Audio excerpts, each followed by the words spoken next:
Welcome to the Seller Roundtable e-commerce coaching and business strategies with Andy Arnott and Amy Wees.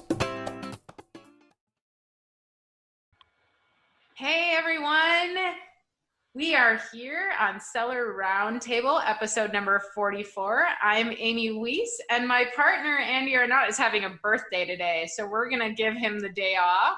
And I'm here with my special guest, Brandon Dupsky. Hey, welcome, Brandon. How's it going? Hi, Amy. Thanks for having me. I'm excited. Awesome. So I met Brandon at in Hong Kong at Global Sources, and he gave a really cool presentation. And just networking with him and hearing his story, you guys, he's been in e-commerce since I don't even know, since before e-commerce started. He's like one of the original founders of e-commerce, I think. So, it's great. That's an exaggeration, but okay. Brandon's like, I'm going to go with it. I'm doing it. No, so it's so great to have you, Brandon. And we can't wait to hear your story. And, you have a presentation for us today. So I'm going to let you share the screen and get started introducing yourself for us. Awesome. Thank you.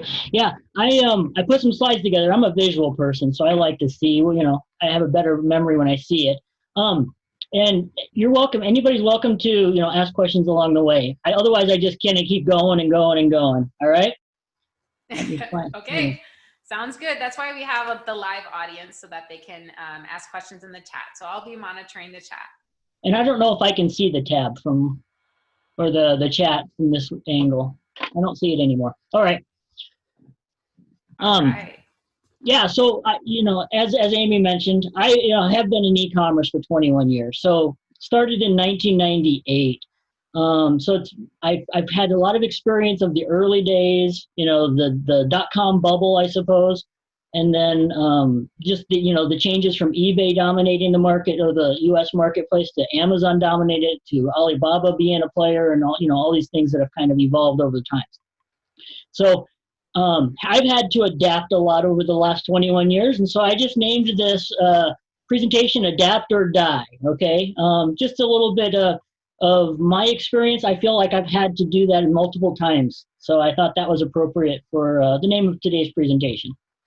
All right, so I tried to summarize everything in one slide first, just to give you the big picture, okay? So started in 1998. I was younger then, just getting into e-commerce, and my vision was go big or go home, right? I had a goal. I wanted to be, in this case, eBay was the big marketplace. It had 25% of the online market.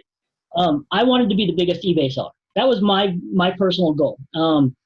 And I started a company called Sell to All, and in 2004, my company was up there in the top 1, 2, or 3 largest companies on eBay. And that's gross dollars, not feedback, not number of transactions, dollars.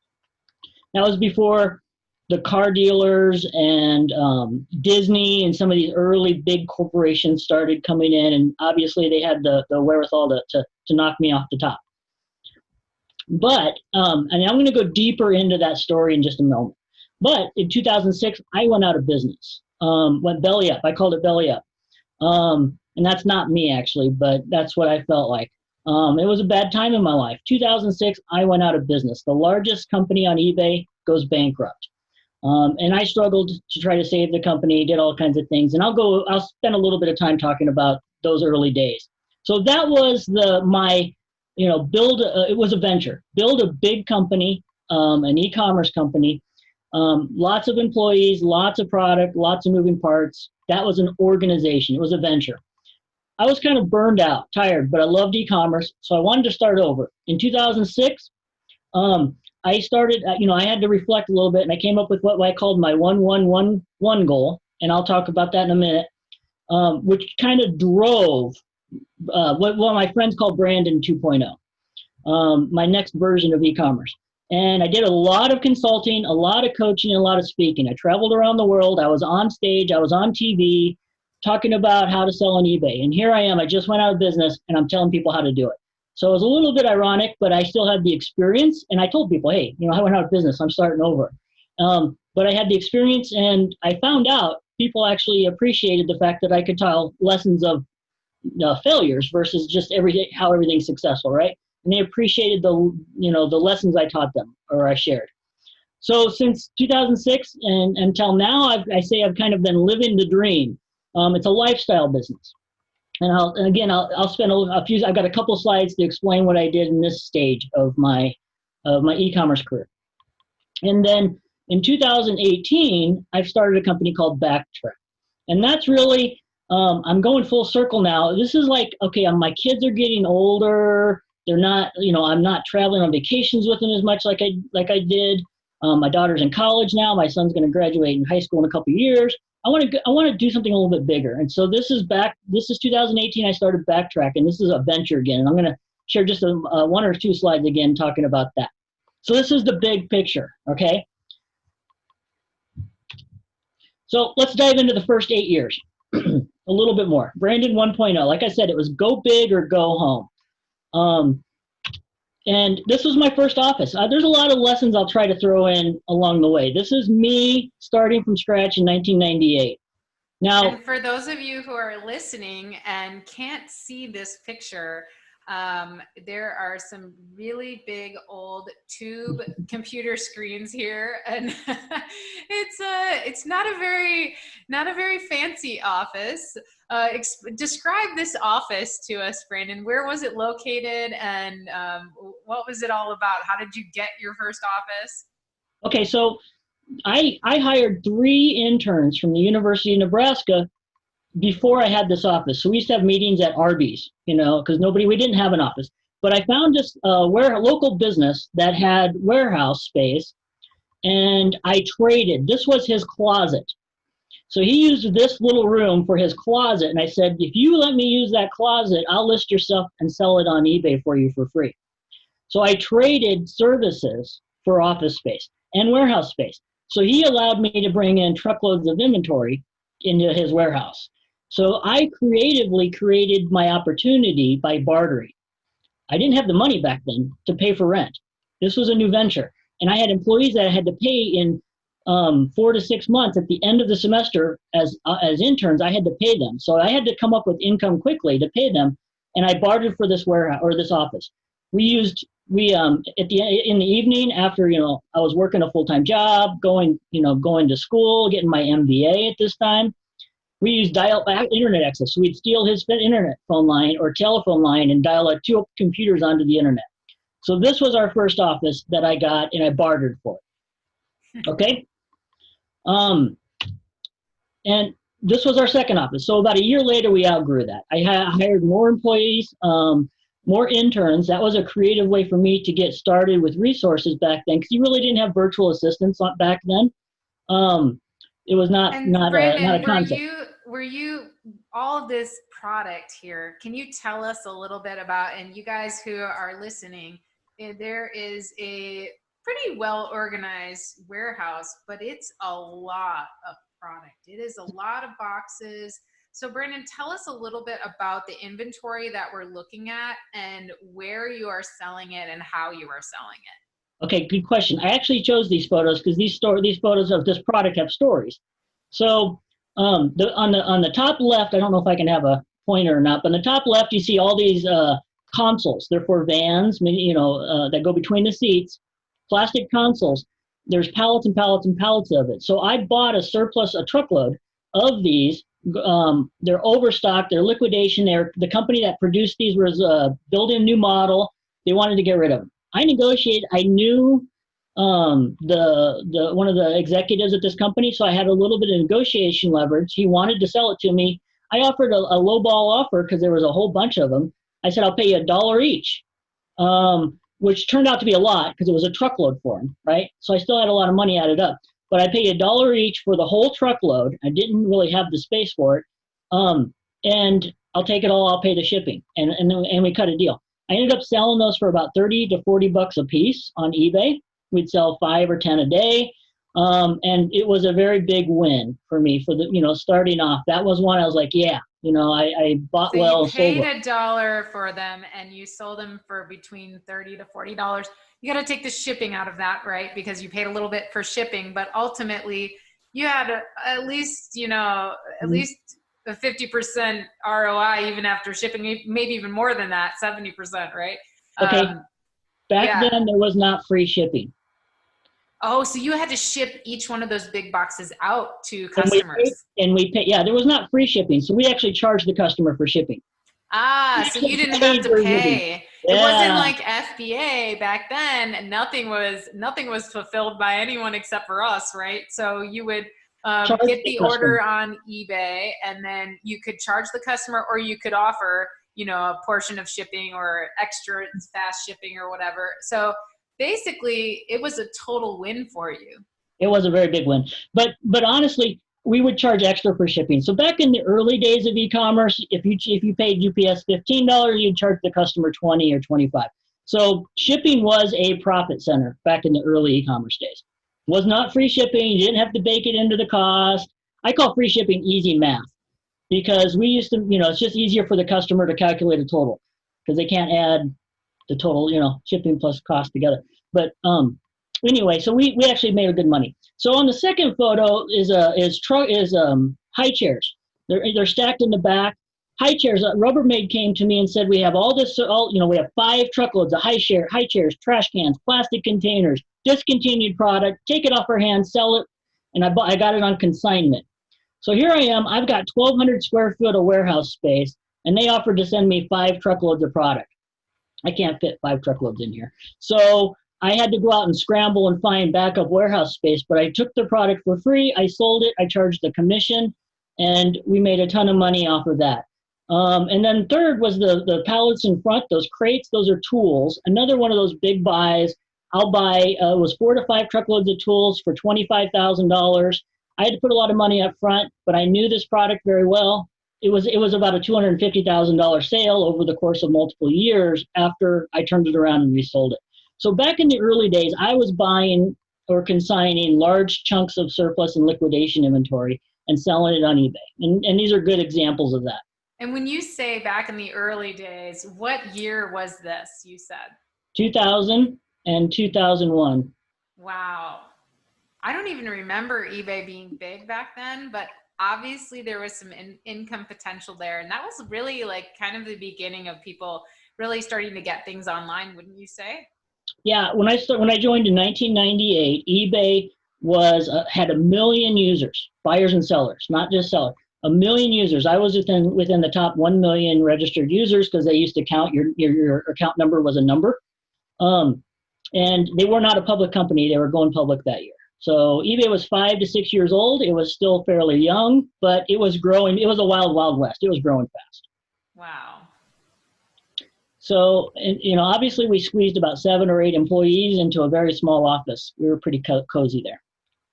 So moving forward, this was my third office and warehouse. Again, this is when things got bigger. They got bigger faster. And so was that whole building yours, the one that's in the top right there? You guys, it's a big old, it looks like a huge warehouse. We had half of that building. And how many and square so feet it's still was big. that? And it's high ceiling. We had narrow aisle pallet racking and so forth. So we used that space efficiently. Wow. And how many employees did you have at this time? So as we started adding 7 to 8 employees every month, month after month after month. And so we went through this massive growth stage of hiring, training, letting them go into the, onto the floor to work, and, learning by, from examples, learning with experience. So ended up having around 60 to 70 employees at the peak. And we crammed ourselves into this office, chair after chair with the big old CRT monitors. When we had 20, we used to have IBM and Dell and Gateway as clients for us. So we'd buy our inventory from them sometimes. So we get these big 21-inch CRT screens and so forth. And that was a prize for the marketing guys in those photos. So basically, in this photo, you see large pallet racking, lots of people in office chairs next to each other. It looks like a sweatshop, but we had fun. It's a college crowd, of employees. So a lot of automation, a lot of technology here, which I can share in the next photo. So the technology was one of those things that I spent a ton of time, money, and energy on.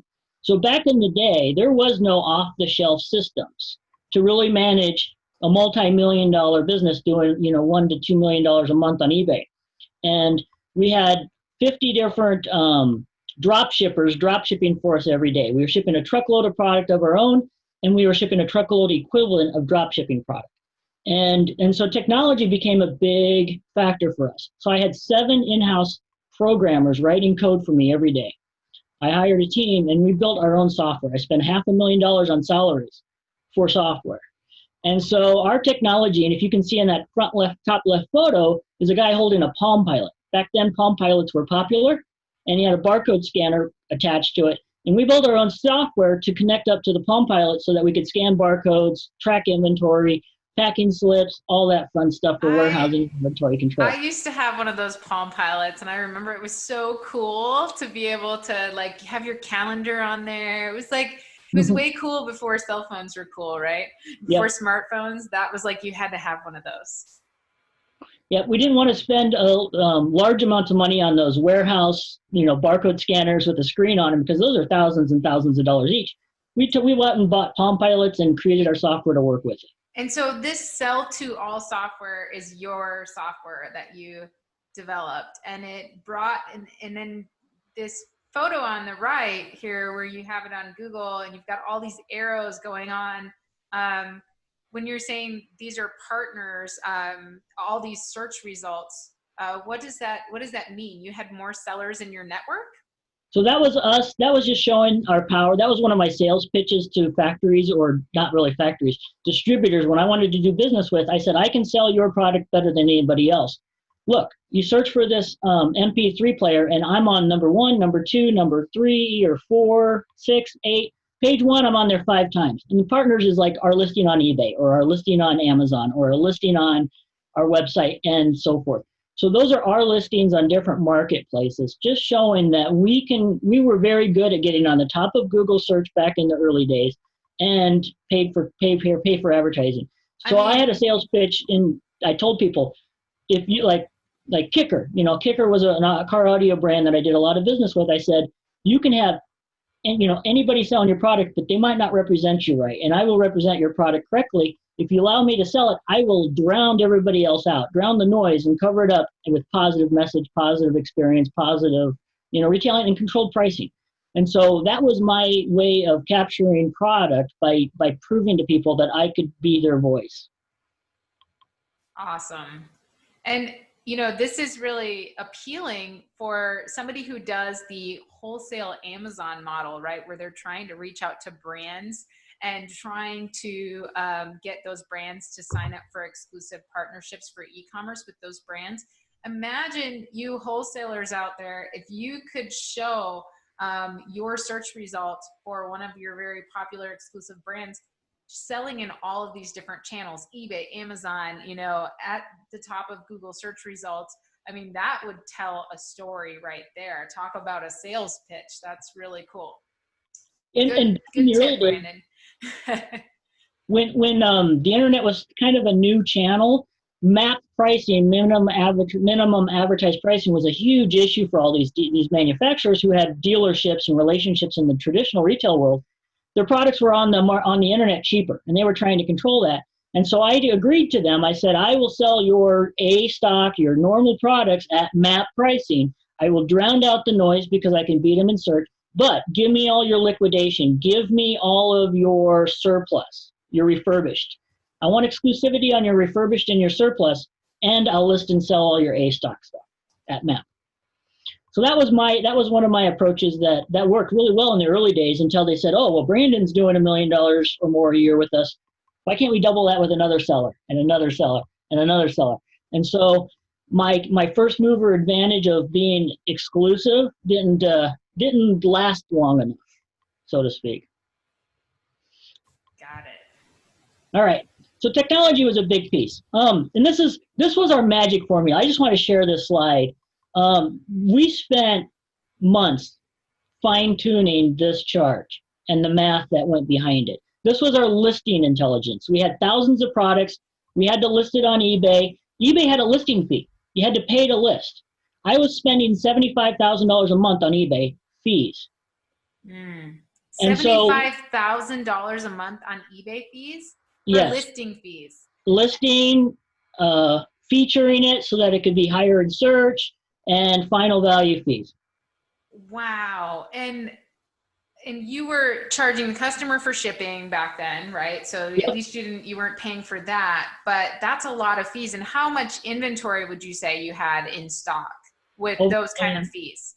1.5 million. We were sitting on 1.5 million usually in inventory. Wow. And is that Truckload. A that's truckload would come and go every day. that's the revenue value of that inventory? Probably cost. Okay, got it. Got it. And we had consignment inventory and other things, so not all that inventory had a cost. And at But this time you were selling not only on eBay, were you also selling on Amazon but eBay was your primary channel? eBay was the only channel in the beginning, right? Or your, Yahoo, if you want to count it. But there was other ones, I guess, Overstock, so that eBay wasn't the only, but it was the 300 pound gorilla or whatever. But Amazon, when it came to market, they went out and reached out to all the largest sellers on eBay. Hey, come to our third-party marketplace. We are opening it up. It's not just books anymore. I was one of the first sellers on Amazon back then as a third-party non-book seller, electronics. So my friends who are also large sellers, we kind of all got first mover advantage onto Amazon. Now, it was a new marketplace, so it was great. We sold a lot of stuff, but it's not, it was a different Amazon back then than it is today. But yeah, so most of my business 1.0 is eBay, and then Amazon in the early days of 2003, 2004, 2005, when they just started opening up to third party sellers non-books.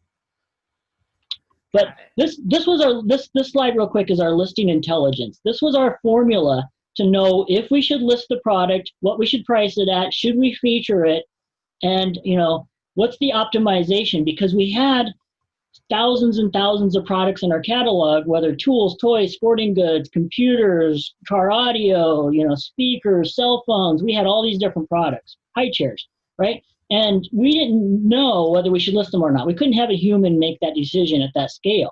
So we created this listing intelligence, and this optimized our fees on eBay for listing fees, because we paid, like I said, $75,000 a month. And so we had to optimize that fee or we would have died. So we took this formula, and it was our bloodline. I mean, this was what kept us growing, scaling, and optimizing, and crushing the competition who couldn't think that intelligently on that scale at this stage. Right. So we attacked that challenge head on with math, and I have all kinds of other charts like this, but this was the most important one. Okay, moving on. This is still Brandon 1.0. So again, team was important, and I don't have any early slides of our team, but we had fun. It was a lot of college student aged people for marketing, warehousing, merchandising, customer service, and then I had a few experienced people for accounting, finance, and so forth. But we had fun, whether we threw company parties. At the bottom, you can see us in our conference room. I had a meeting with my management team every Monday for lunch. I bought lunch for my it was actually 7 people, and we called it the family meeting. And we went through the numbers for last week and the plan for this week for the entire company through that, that family meeting. And at this time, were you still mostly selling liquidation, or were you moving on into trying to help manufacturers list their products or brands? What was kind of your structure at this time in terms of growth and where you were getting your inventory? I'd say at this stage, 70% or so of our inventory came from wholesaling, right? We buy it from U.S. companies, U.S. distributors, U.S. brands, back then it was all U.S. companies. It wasn't global at that point. And Brandon, do you think that there's still room to do what you did back then, right? You really just kind of were a forerunner in this environment of bringing these businesses online. Do you think there's still space? I think a lot of people really struggle with the wholesale, FBA model and stuff because the margin, there's so much competition. The companies can kind of do it themselves, right? And the margins are just not there for them to make money. Fees have gone up a lot. Shipping has become a problem. You're paying to ship it to your company, then your warehouse, then you're paying again to ship it to Amazon, or ship it to the customer, and it's just really cutting into people's margins. And unless they can find that really good exclusive deal and negotiate pricing, it's tough. So what do you think about that? I'd be curious do you think it's still possible to build something like this today with this same model where you're, doing mostly wholesale? So yeah, I mean, that's a great question. So I would say it's very difficult, right? Back in the day, I would have exclusivity, and exclusive, that was key, right? And that was my goal. I wanted to have exclusivity, and I had contracts for that. I wrote my own contracts. But so if you can't get exclusivity, you're swimming in a very bloody water, right? You're swimming with a lot of other sharks, a lot of other people looking to get that, they have the same advantages you have, so you don't have any advantages. So obviously that's not what I did with Brandon 2.0, because it is difficult. So if you can buy surplus, and you buy all of it, like I tried to do lots of times, if you can get exclusivity on those, then yes, it's still a business model that I consider very viable. But if you're just wholesaling, it is challenging. You have to come up with a way to add value to the process or the customer experience, the formula, or you will struggle. You will struggle. And what do you think are some of the ways that that today people would need to add value to get those exclusive deals? Can I answer that in a couple slides? Yes, absolutely. Okay, because I go deeper into that, and it'll make more sense. Sure. So what brand, brand is actually part of the answer, I guess. I came up with all these brands along the last 21 years, and I always felt like a brand has to have one meaning, right?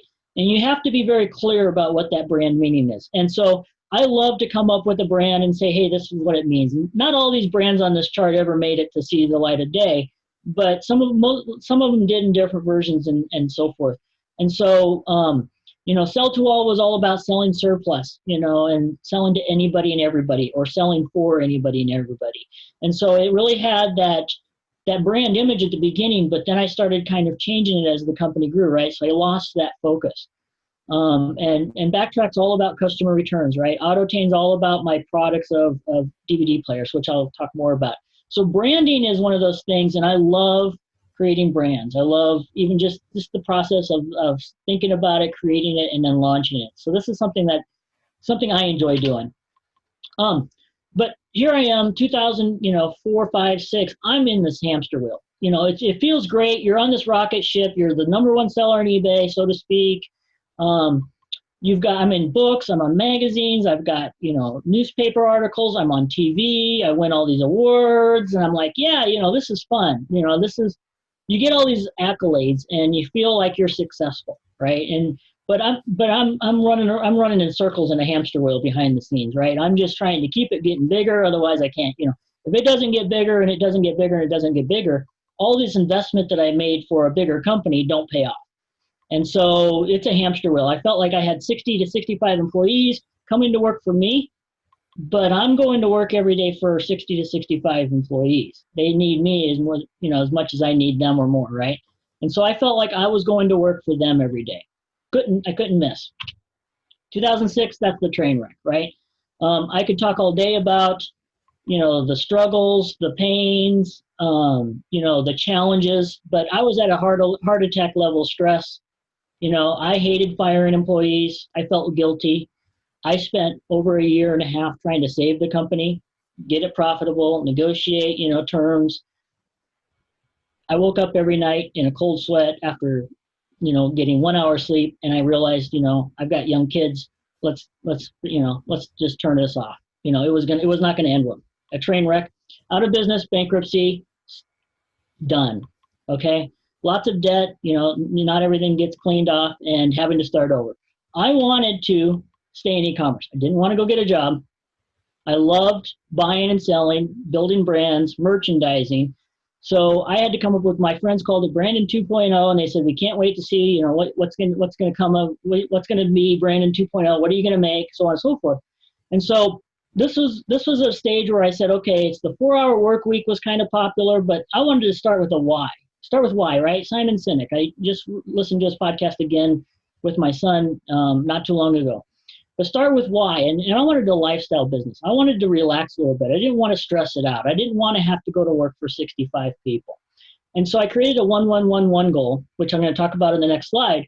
And I went out and did consulting, coaching, and speaking.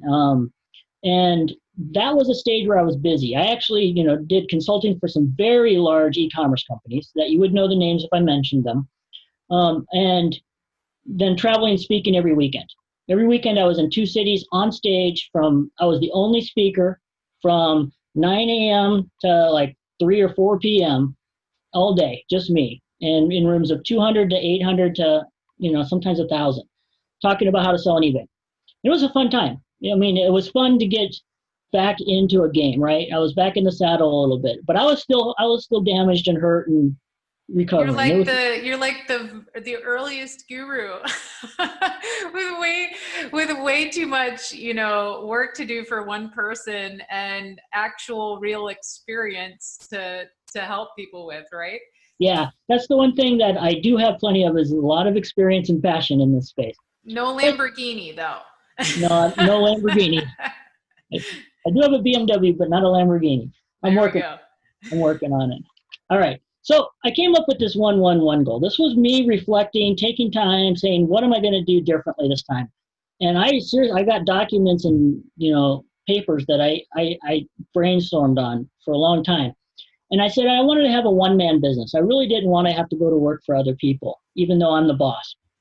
I wanted to do $1 million per year because I knew that the income from that would support my lifestyle and my family because I'm the only income for my family. I have been for the last 23, 25 years. And so they depend on me to pay the bills. And so $1 million a year, with the margins, I could do that. In a year's time, I wanted to achieve this goal, and I only wanted to work 1 hour a week. So this was my 1-1-1 goal. Wow, 1 hour a week? A day. Sorry, no, I said okay. week. I was going to say, okay, 1 hour a day. That's still, we've heard of the 4-hour work week, right? But 1 hour a day, 5 days a week? It was about 5 or 7, yeah. But I was traveling, I was out of town speaking at conferences Saturday and Sunday. So it was 5 days a week at this point. And I was managing a trade group. I was consulting for some large e-commerce companies for about 20 to 30 hours a week. So I was too busy to really spend much more than an hour a day on this. So that was one of my ingredients to success. I forced myself to think about how to do this. I only had about an hour a day left, right? So I forced myself to build a business that would only need me for that much time. And so obviously a lot of outsourcing. The second thing that I came up with was this. And this was just me talking to myself. And so I said, keep this in mind. And so I wrote this formula, big profits. I want to have big profits by working smart, by doing a small amount of work, but being very smart about it. So big profits come from small amount of work times big smarts. I want to be very smart about how I do this, right? And it was the working smart, not hard kind of, concept. But this is me putting it in, and I posted it right there on my computer monitor. And it was there for 12 years. I changed monitors recently, so it's not on my new monitor because I gave it to my son. Big profits was your goal, and you said that your formula for big profits was to work small amount of work, and work very smartly. So you wanted to work as little as possible in the smartest way possible in order to make the most profit possible, your own profit law. That was my profit law. And I tried to keep those two things, the 1-1-1-1 as a goal, right? And this was a formula to try to bounce off my activities behind. Am I working smarter or am I working harder? Am I working smarter or am I working harder? And all of us are on our, on pins and needles wanting to know, and I know you're going to get to it by the end of this, but, did he pull off his goal and how did he do it if he did? So looking forward to hearing about that. So I've got a couple slides. Yeah. I mean, of course I've got a little more conclusion coming for that. Right. So one of the things I learned is, I have a few of these rules that I shared with other people over the years that, I've learned on the lifestyle business. And one thing is spending time does not mean you're being productive. So I did achieve my 1-1-1 goal. In 2007, I had $1 million business again, and I was traveling and I was only spending an hour a day on it. But in about 2009, 2010, I'm like, well, what if I just went and worked full time again? On this. What if I, didn't do the consulting and I got rid of that big contract. I finished it, right? I was not speaking and traveling as much, less often. I'm like, I got a lot more time. Let's see if I could turn this into an $8 million business if I spend 8 hours a day, right? Whatever. And so I rented an office and a warehouse again in 2009. What I found out is I was driving to work at 8 o'clock, even though I didn't have to be there at 8 o'clock. I was leaving at 5 o'clock, even though I didn't have to leave at 5 o'clock. Nothing forced me to stay there. And I filled that time with stuff. Websites, emails, flyers, product sourcing, all this stuff. But I lost my P equals WS formula, right? I wasn't working smart. And I filled my time with being busy, but not being productive. It took me a few years to figure that out. So I fell off, I fell out of the saddle for a while of the lifestyle business, and I closed that office down, moved back into my home as my home office where I'm at now, and figured out I need to go back to working a little bit smarter and less time, because I'm not being that 8 times more productive if I spend 8 times more time. The second thing that I really figured out along the way is the more moving parts you got, the more time it takes to manage them. Mm-hmm. So in my first business, here I am selling thousands of products each, and to be competitive, you make less margin. Now I was making more than $1 each, but you make less profit. And a lot of people, this is the goal. I want to do $1 million in sales, but they don't figure out the other half of the formula. They forget about it. And so I tell people, this is one of the key things for me is I chose not to sell low margin product. And in my next slide or so, I will share what I did, but I went after higher dollar product lines on purpose so I didn't have to sell as much. So instead of selling 10,000, I only had to sell 100, let's say, a month to get this goal of if I wanted to make 10,000 a month. These are just fictitious numbers, but this is the concept. So create a business model that doesn't require as much moving parts if possible. And this one tip or law or whatever you want to call it has helped a lot of people, streamline their business when they remember this.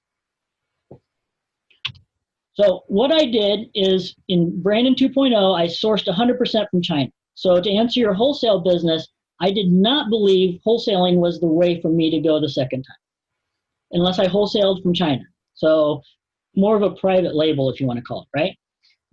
2006, I started going to Hong Kong trade shows. I went to Canton Fair sometimes. And I've been sourcing from China since 2006. Now, I was drop shipping from China in 2004 or 5. And so I was kind of started having some relationships there with my old business. But that's where I started with my new business called On Fair, okay? Then building brands was important. So I built a retail brand and a product brand. I set up a virtual team in Bangladesh, which did all of my emailing, my website blogging. I would create the content, but they would actually disperse it. They would deliver it. They would duplicate it for me, but rewrite it. They would do a lot of graphic stuff. They would do a lot of copywriting stuff for me. And then I outsourced the warehousing, which I don't have a photo of. So just to kind of bring this, well, I'll let you end on the last thing that you did, which has to do with vacations. But then I have a question about that. Oh, and then this was my personal goal. I wanted to show my kids the world, right? And so we just went on. We go on vacations every year, 1 or 2 or 3 of them, spring break. One's in the beginning of the summer, one's in the end. They're 2 weeks long when they're possible, and just trying to show the world. And that was my reward for all this. Is I didn't care. I don't have the Lamborghini, but I took my family and I showed them the world over these last 12, 13 years. And that's your Lamborghini right there. That's what we always say, like, what's your Lamborghini, right? And my Lamborghini is just more time with my family and getting to help other entrepreneurs and be part of their story. That's my Lamborghini, right? I don't need the car. Yep. So your Lamborghini is that family time and getting to see the world. And I think that is a really cool Lamborghini. I would trade that for a Lamborghini any day, or trade a Lamborghini for that any day. So basically, Brandon, you pulled off your goal of only working very little every day. And this was obviously, it seems like, to just touch base with these various moving parts in your business that were your team of virtual assistants in Bangladesh, which you have to tell us how you did that.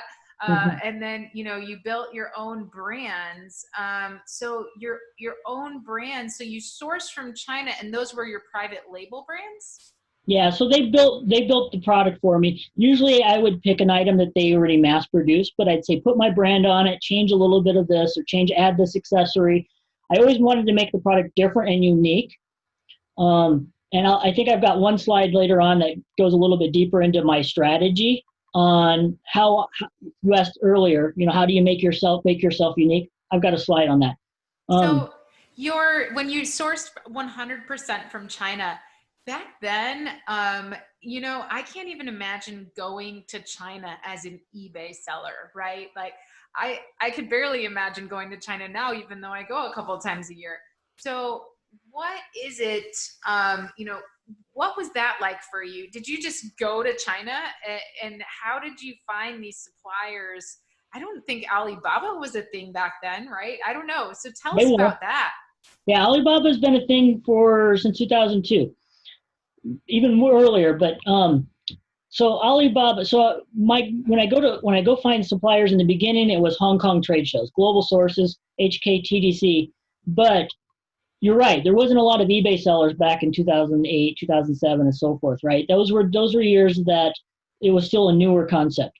But in 2008, Alibaba gave me an e-Business Man of the Year award. And they flew me to Hangzhou, which is where they're located. And Jack Ma had a conference there that they invited me to. And so I got the experience of going to a Chinese-dominated economic conference hosted by Alibaba in Hangzhou, and then get to explore Hangzhou a little bit, Westlake, and so on and so forth. So back in that day, it was, people were getting visitors more and more. But I was still a rare vision for them, right? So I'd be walking down the street in Hangzhou, and older Chinese guys, I remember, would ride his bike and just what did I just see? I saw a white guy here, and so I was, I stood out. And I would be, at the park, and the ladies would have her son go sit next to him and get a picture, so they wanted their picture with me. And so I was just, it was fun being in a different environment like that. But nowadays, it's not new anymore. It's not. Got it. Thanks for tuning in to part 1 of this episode. Join us every Tuesday at 1 p.m. Pacific Standard Time for live Q&A and bonus content after the recording at sellerroundtable.com. Sponsored by the ultimate software tool for Amazon sales and growth, sellerseo.com and amazingathome.com.